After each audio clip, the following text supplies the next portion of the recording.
We appreciate your patience while we work through this, dear participants. Please stand by. We will bring out our best to make this event successful and worthy of your time. In a short while from now, the session will start.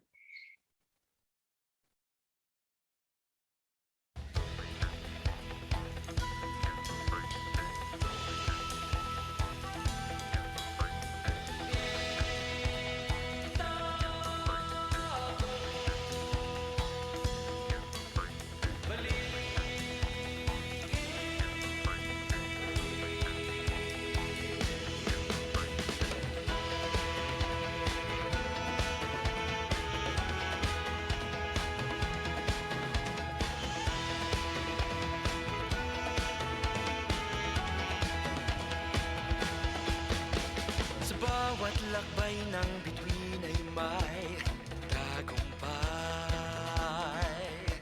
Anumang bagyo't lindol sa gisag mo ay aming gabay. Iba't ibang lahi at kulay nagwawagay-away patungo sa tahanan ng mga mahuhusay.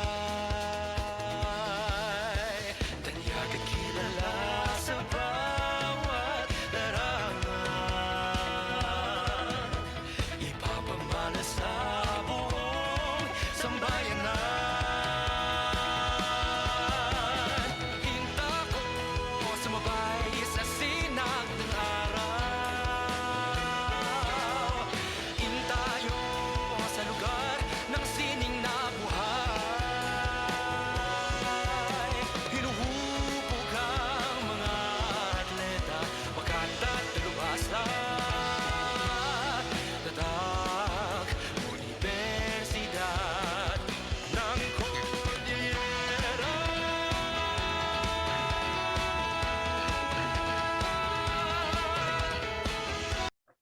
A pleasant day to our distinguished participants. Are you ready? Ladies and gentlemen, it is our pleasure to welcome you here this morning to our second webinar series.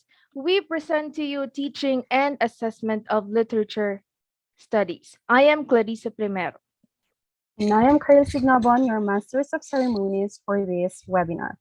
Allow me to do the honor in introducing our speaker that will be discussing teaching literature, an overview. Let's give a round of virtual applause to Mr. J.V. Gascon. Thank you for that, Carol.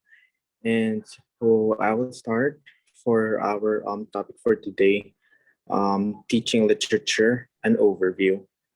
So teaching literature, an overview. Values of literature. It refers to those both qualities of poems, stories, novels that make them worthwhile to read. And for us to better understand or remember the qualities of poems, stories, and novels, we've made a quick mnemonics for you, to dear students. It is NPOM Fisquar. So for our first value of literature, next slide, please.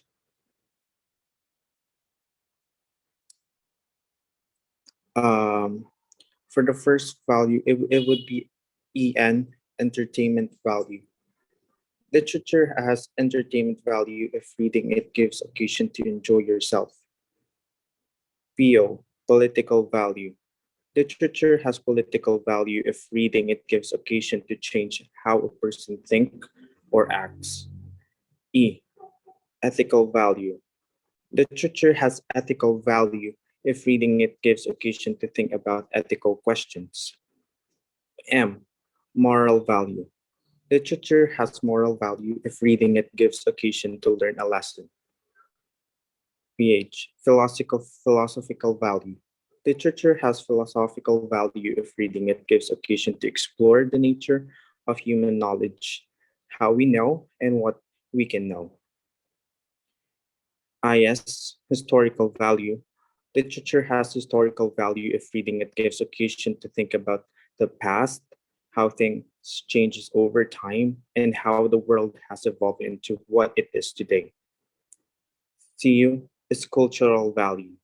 Literature has cultural value if reading it gives occasion to think about the place and time of the author and at the time of the work was written. AR, artistic value. Literature has artistic value if reading it gives occasion to contemplate the nature of beauty and human creativity. So we will now move further into the factors affecting interest in literature. Made a quick mnemonic for you, my dear students. It would be MAT. M stands for motivation, A stands for ability to relate to students, and T for thoughts and feelings. We will now move further on choosing books and reading materials. A quick mnemonics for you, my dear students. And so for A, ask questions. C, consider social emotional learning. V, view book as a gift, not a problem. U, use the five finger rule. B, build a classroom library. And we would now move further to models of teaching literature. So there are different models suggested on the teaching of literature to students, which differs in terms of focus in the text. A, the first one would be the language model. It focuses on attention on the way as to how the language is used. And the second model would be cultural model, based on joint experience and are shared by the majority of the members of a certain ethnic or social culture. Lastly, personal growth model. This model is a process-based approach and tries to be more learner-centered. All right, that is for a topic. Back to you, Carol. Thank you, Mr. Gascon, for that meaningful discussion. I'm sure that our audiences are now excitedly waiting for the next speaker. For our second session, the topic to be discussed will be about approaches to teaching literature, and it is my pleasure to introduce to you our speaker for this session. Let's all welcome Ms. Ramos Marisa. Hello, thank you, Miss Clarissa, for that. Can you hear me po? Yes, Ms. Marisa. Thank you. I will be discussing the different approaches to teaching literature. Let's go to the next slide. The first one is language-based approach. It is the student-centered and activity-based for productive use of language. This approach focus on the learner mainly on the activity-based process and how they created language awareness among themselves. The importance you should remember is ED. E is encourage text exposure, and D is develop awareness to various genres. Next, let's go to the next slide. The next approach is paraphrastic approach. It is primarily paraphrasing and rewriting the text to simpler language. This approach, teacher will use simply words or less complex sentence structure to make the original text easy to understand. Um, the importance is TP, teach morality, and P is probe philosophical question. Let's go to the third approach, stylistic approach. It implies literary critics and linguistic analysis. This approach, students are made to learn how what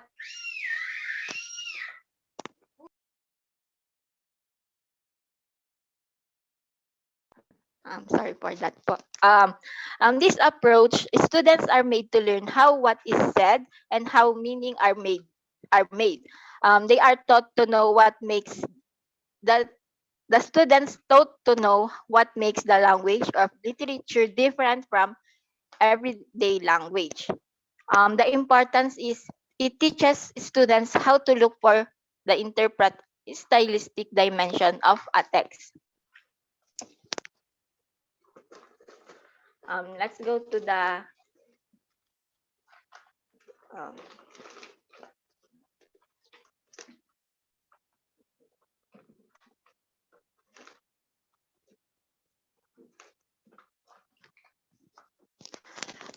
um, level of comprehension question.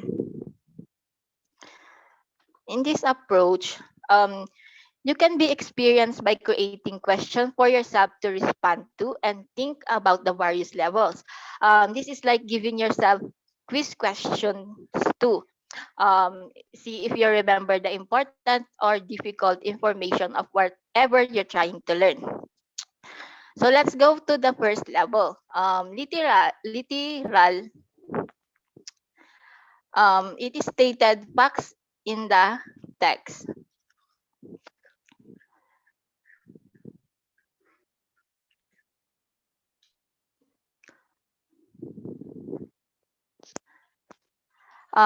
In this level, it include the plot and themes, setting, turning points, anything that can be drawn directly from the text of the story and its factual.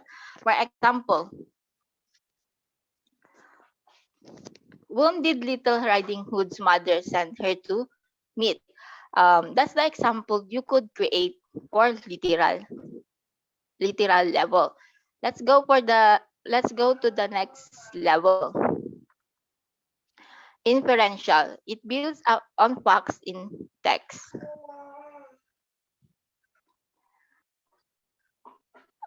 It in this it requires the reader to make an educated guess or predictions about what is going to happen in the story or why something so. For example, do you think little Red Riding Hood will make it to her grandmother's house safely? Why or why not? That's the question you could create or example. Let's go to the next level. Um, appreciative. It responds to the text based on personal reaction. In this, it requires the reader to make personal response to a character or situation in the story of or the author's purpose. This is the one paragraph that you can use the I statement. For example, how would you feel if you were sent off into the woods alone? That's the question you could create by yourself. And the next level is critic. It responds to the based on author's use of language. In this, it requires the reader to make a judgment about the authors of the language, style of writing, execution of the text, or the author's idea in the text. For example, did the author write the story so that it is relatable for kids, adult? That's the example. That's the question you could create on the critique. The next level is evaluative. It is judgment of text based on the facts or opinion.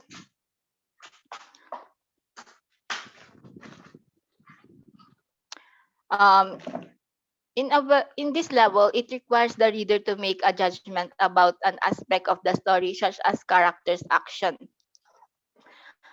For example, do you think it was right for Red Riding Hood's mother to send off her into the woods alone? So lastly, we will go to the last level, essential. Response to the text based on drawn from entire text. It requires the reader to consider an issue that is addressed in the story, outside of the story. It brings the concept of the story to the world today. For example, how old should a child to be before he or she is allowed to go out? What parameters would you set for the child? That's the question you could create for essential. The importance is it provides the foundation for more advanced comprehension. So lastly, we will go to the last approach, assessment strategies in teaching literature. It consists of 6 strategies in teaching literature: language-based approach, paraphrastic approach, information-based approach, personal response approach, moral philosophical approach, and stylistic approach. So let's go to the importance. To be fair for the students with the different level of language development with different type of thinking, emotion, attention, communication skill. So that's all for the approaches to teaching literature. Thank you. Thank you, Ms. Ramos, for lending us your time to share your insights about the approaches to teaching literature. Now let's proceed to our third session that will provide us knowledge about teaching poetry and dramatic poetry to be discussed by our third speaker. Let us all welcome Ms. Mariel Malani. Thank you, Miss Caril. So moving on to the teaching poetry and dramatic poetry. So we already know that poetry is a self-expression where we evoke emotions and produce meaning through our writing. Now let us have a further review. So we have here the three main genres of poetry. So please do remember that L and D, where L stands for lyric poetry, N for narrative poetry, and D for dramatic poetry. Okay, so first, when we say lyric poetry, as its name suggests, it is highly musical that conveys powerful feelings or more about the personal thoughts and expressions of the writers, which help to arouse the feeling of the audience. Second, the narrative poetry. So from the word itself, narrative. Of course, it tells a story, and we have here the narrator who narrates what is happening in the story. While dramatic poetry is written in verse and meant to be recited or acted out, wherein you are immediately led to the main character through emotion, form, and form behavior. So, next slide, please. Okay, so poetry uses numerous literary devices to make the writings more appealing, such as assonance, alliteration, rhyme, rhythm, simile, metaphor, personification, imagery, onomatopoeia, and so on. So those literary devices are techniques and used by the writers to help understand or to help the readers understand the literary pieces on a more deeper.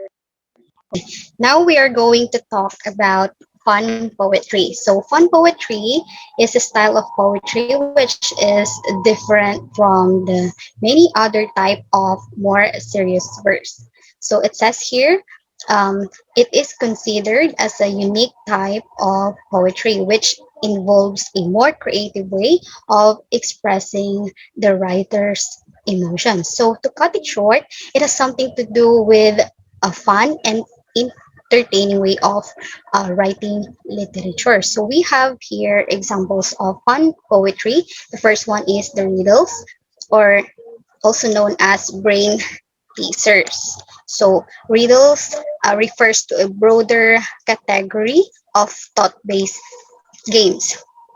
So it is a word puzzle in which one player uh, asks a confusing question, and then the other player has to figure out its meaning. So you need to think critically and creatively to come up with the correct answer. So let's proceed to the second example, the limericks. So limerick is intended to be humorous, which also consists of which consists of five line in a single stanza. So it has a rhyme scheme of A, A, B, B, A. So how do we recognize this on a particular piece? Of course, as I have said earlier, we can easily recognize limerick if it has 5 lines in a single stanza and it has a rhyme scheme of um, AABBA. Okay, now we will go to haiku. So haiku is a Japanese literature which emerged way back 17th century. So all in all, the structure of it is that uh,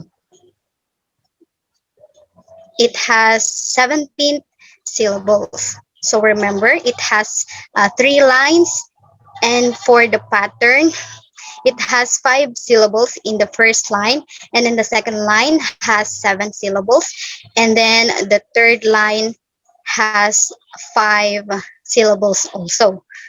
Okay, next slide, please. Thank you. So, shape poem.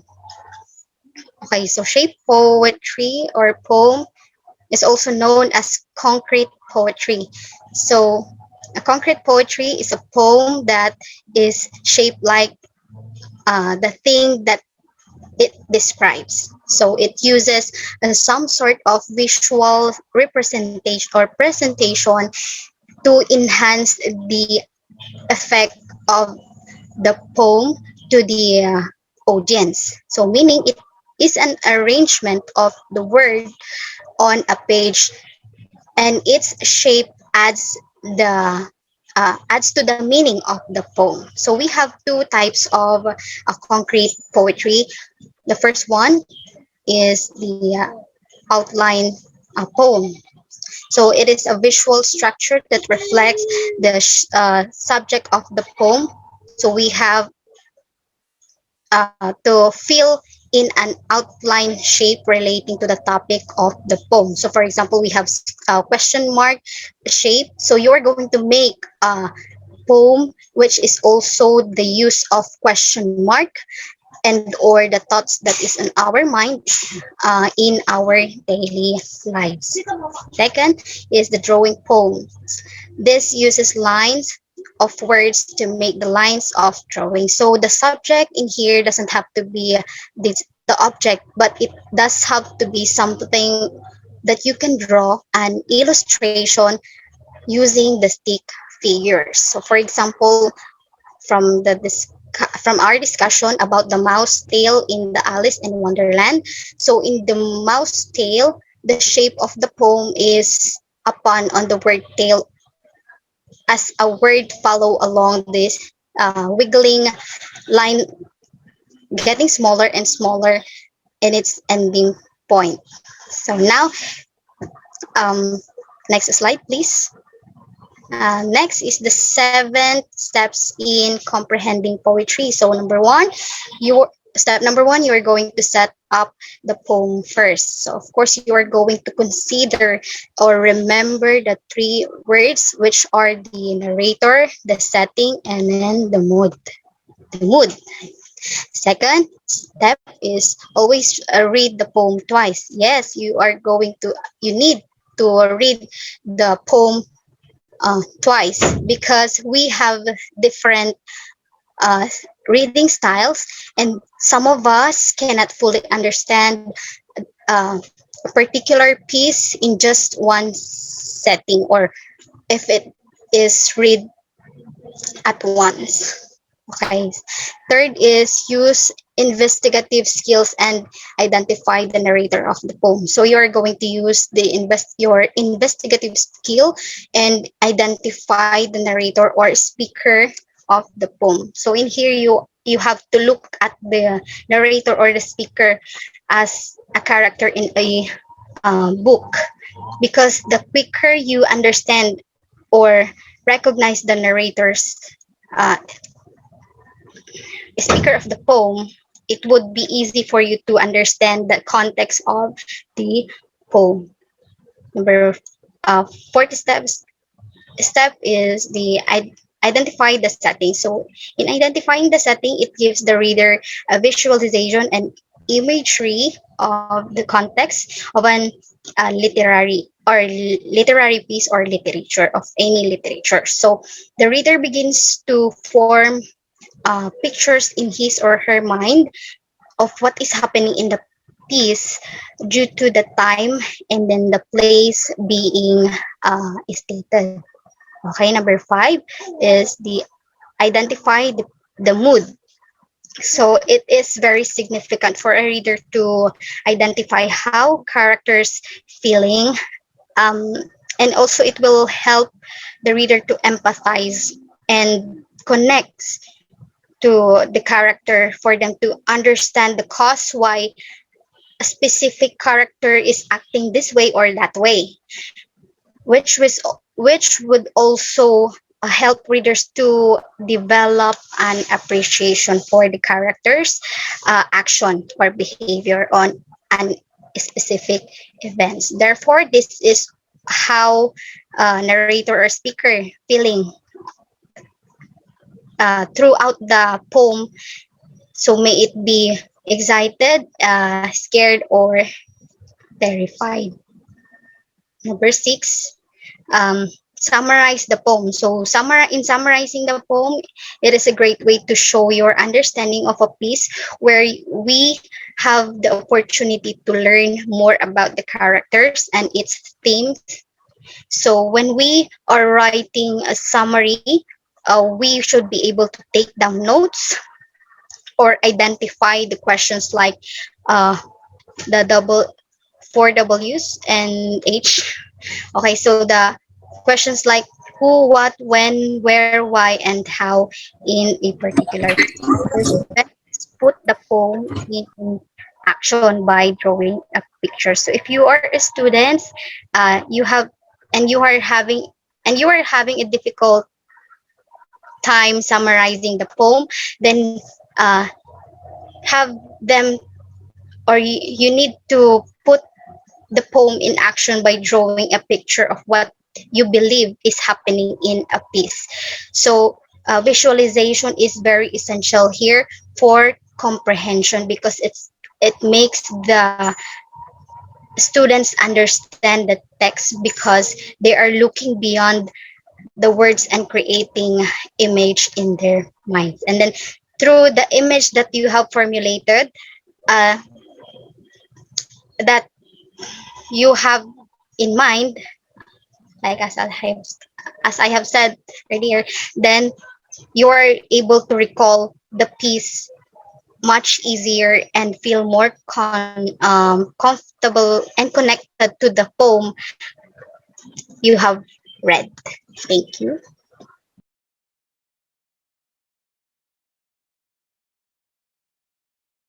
Thank you, Ms. Malano, for that enlightening and informative presentation. So before we proceed to our fourth session, we would like to enlighten you through a very short video entitled What is Literature For? You can have a cup of coffee or drink while watching. Thank you.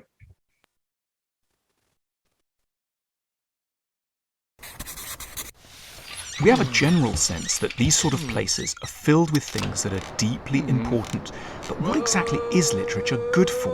Why should we spend our time reading novels or poems when out there big things are going on?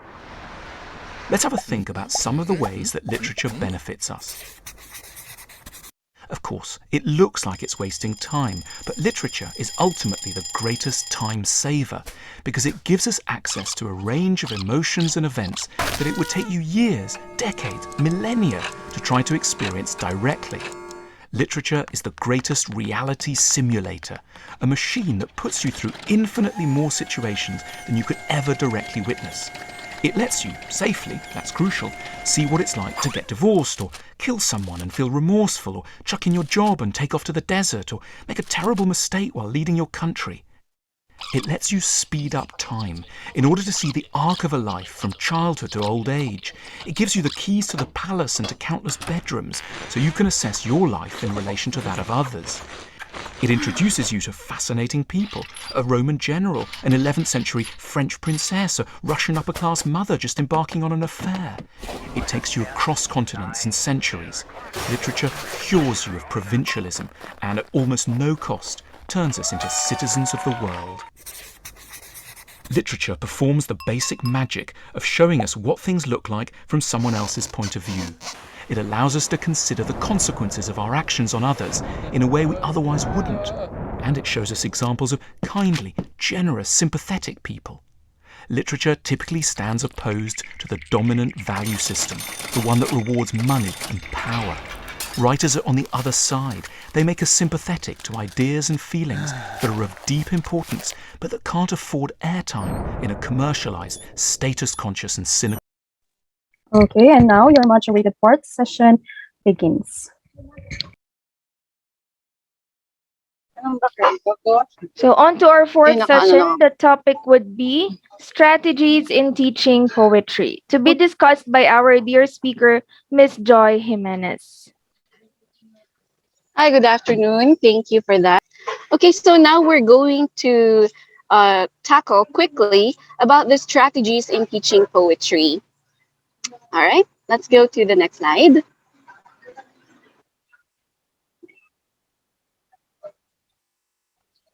Okay, so we have here 6 strategies in teaching poetry. As discussed by Miss Marielle a while ago, we have to read the poem not once, not twice, but a few times. So we can read this loudly, we can also read this silently, or all together with the class. All right, so before reading the poetry, we also have to learn about the background of the poet or the history of the poem itself, all right? And then after that, after reading the poetry, we have to help our students identify and define words for them to be able to comprehend properly the meaning, the deeper meaning of the piece. And then, just like what we have been mentioning before, vicarious experience is very important. So to be able to achieve that, we have to visualize the images, you know, the clarity of words and also the meaning of phrases in a text. So next we have teach figurative language to the students. We have a lot of elements. We know simile, metaphor, hyperbole. As much as possible, we also have to give examples to our students. And then finally, evaluating the poem's theme. There are a lot of themes in a poem. It could be comedy, you know, it could be tragedy, anything. We have to relate, okay, share our experiences to our students and also let them share their own experiences as well. So going to the next slide. There you go, the materials in teaching poetry. We have a lot of resources out there. We have books, we have the website, we have a lot of props that we can use. Visualization is very important. We can provide instructional materials such as PowerPoint presentation, using the Canvas, videos, of course, is very important, very helpful, I should say. And then, of course, to make the discussion fun and lively, we can integrate games with our topics. And then we have media and technology. I have mentioned that a while ago. And then finally, we have also apps. There are a lot of available apps online that we can use. All right. And then next, we have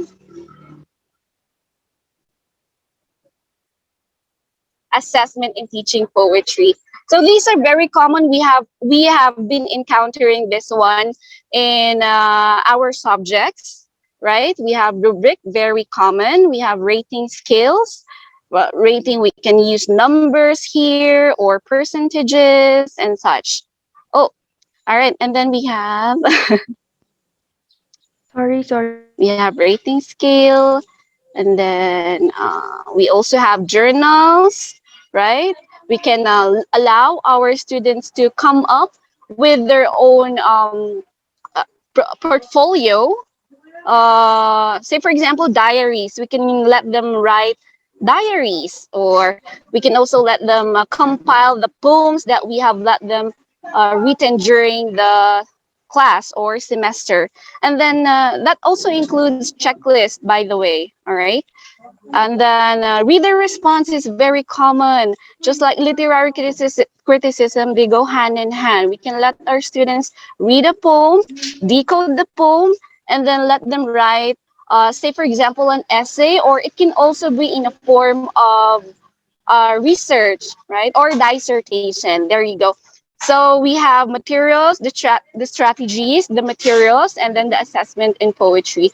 I'm sorry, I forgot to include the main key or the main takeaway of this discussion. Just remember the letters KEYS. That stands for K for no, E for tone, and then Y for why, and then S for structure. So what do you know about the poem's language? That's very important to let our students decode the piece of the poetry, the elements of the poetry, just like what I mentioned a while ago. Let's include explaining to them the meaning of simile, giving examples, and letting them give their own examples as well. And then tone, what is the attitude of the poet? Or let's say, what's the tone of the poem? Is it fun? Is it dramatic? Is it, say, for example, is it angry? Is it sad? Something like that. And then let's notice the shifts or changes in tone. Sometimes the poem can start sad, and then at the end of the poem, it could be a happy ending, something like that. I'm talking about a narrative poem, for example.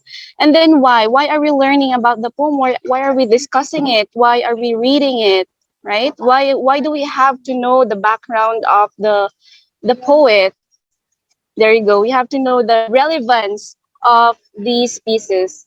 Literature, as we all know, is about the analysis. As long as we can point out some quotes, all right, and points on why we are discussing such piece is very important. And then finally, we have structure. It is how the poem is put together. Taking a look at the stanzas, is it short? Is it in a form of haiku? What's the line length? What's the rhythm? Were there punctuations used?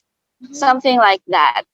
So that's all for the strategies in teaching poetry. I hope you remember the acronym KEYS, KEYS. Thank you very much, Miss Carrillo. You can continue. Thank you for that meaningful presentation, Miss Joy Jimenez. So moving on to our next session or next topic. So as a future teacher, I would like to share my insights about teaching prose and its distinction to drama. Okay, so first, let me define prose. Okay, so prose comes from the Latin word prosa oratio, which means straightforward. So prose simply means language that follows the natural patterns found in everyday speech. Just like what we are doing right now, I am sharing my ideas to you. This is already considered as prose. So prose follows regular or basic grammatical conventions and does not contain a formal metrical structure, unlike poetry. Okay, so let's move on to the functions of prose. Next slide, please. Okay, so when teaching prose, we must make sure that it fulfills its three functions, that is according to Mr. George Orwell. Number one, it should fulfill a story's promise. So in literature, the basic purpose of prose in writing is to convey an idea, deliver information, or tell a story. The prose is the way a writer fulfills her or his basic promise to a reader to deliver a story with characters, with settings, with conflict, plot, and the final payoff. Next is prose should create a voice. So each writer has their own way of using language called a writer's voice. So what is this writer's voice? So this refers to the rhetorical mixture of vocabulary, tone, point of view, and syntax that makes phrases, sentences, and paragraphs flow in a particular manner. And to craft and show off this voice, writers usually write prose stories so they can also show the readers their moods and attitudes by the use of their words and punctuations. And lastly, we have builds rapport through familiarity. So the prose is often in conversational tone. So this familiarity helps connect readers to a story and its characteristics. So a prose should use the same words that the reader is using in their everyday speech so that the reader can relate to what is happening or what the characters are saying in that particular story. Okay, so next slide, please. Moving on is inculcating the genres of prose to our students. So it has four genres, okay, or four types. First is non-fictional prose. This type of prose tells a story or wait.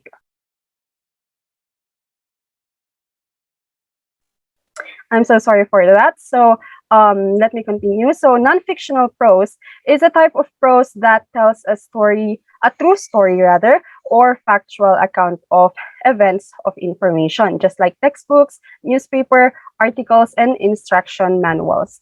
And next is we have fictional prose. So on the other hand, it is the most popular type of literary prose.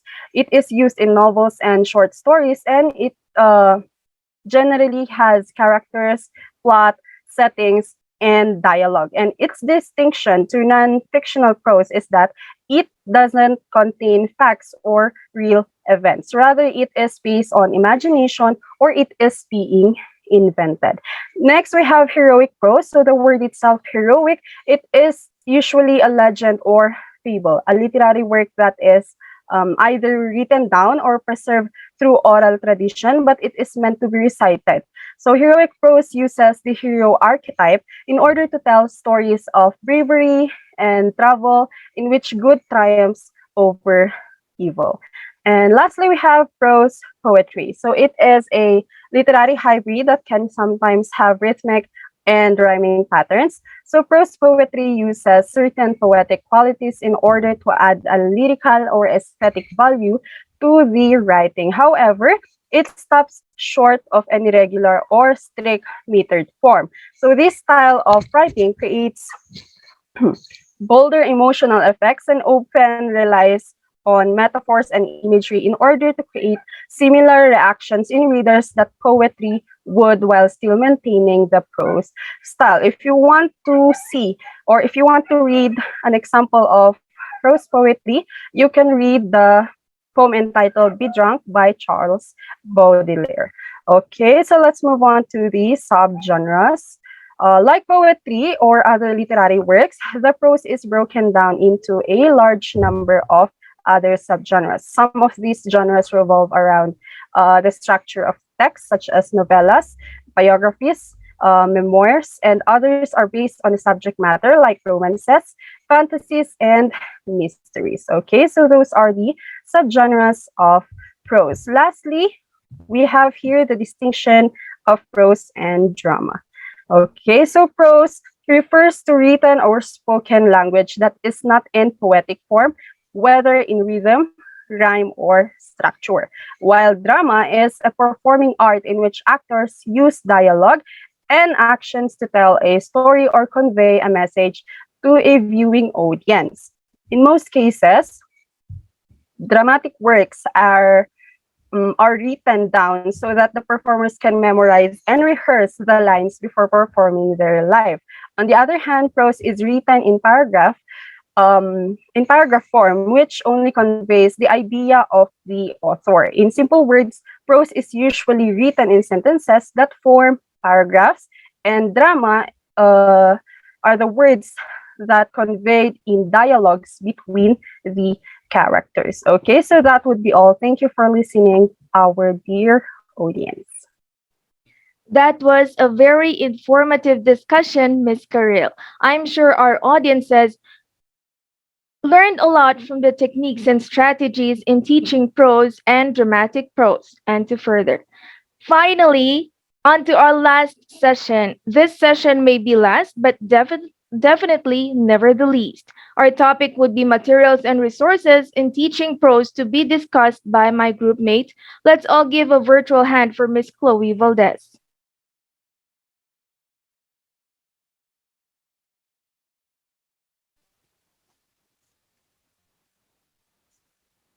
Okay, thank you for that. So, our next topic is materials and resources in teaching prose. Okay, so next slide, please. Okay, so there is what we call literary appreciation. Okay, so this pertains to the understanding of writing styles and the use of literary devices within writing. Okay, so such as imagery and alliteration. Okay, so it is also the ability to study, understand, and appreciate the famous or noteworthy literature works. Thus, it focuses on the adequate grasp of the definition and applications of traditional literary devices such as plot, character,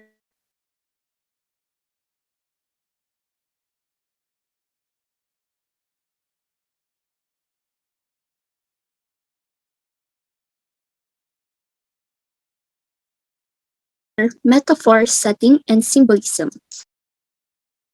Mm. Okay, so the next slide contains the valuing of prose.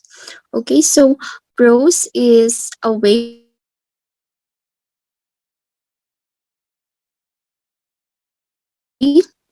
to express narration in a more straightforward style. Okay, so prose conveys an idea, deliver information, or tell a story. So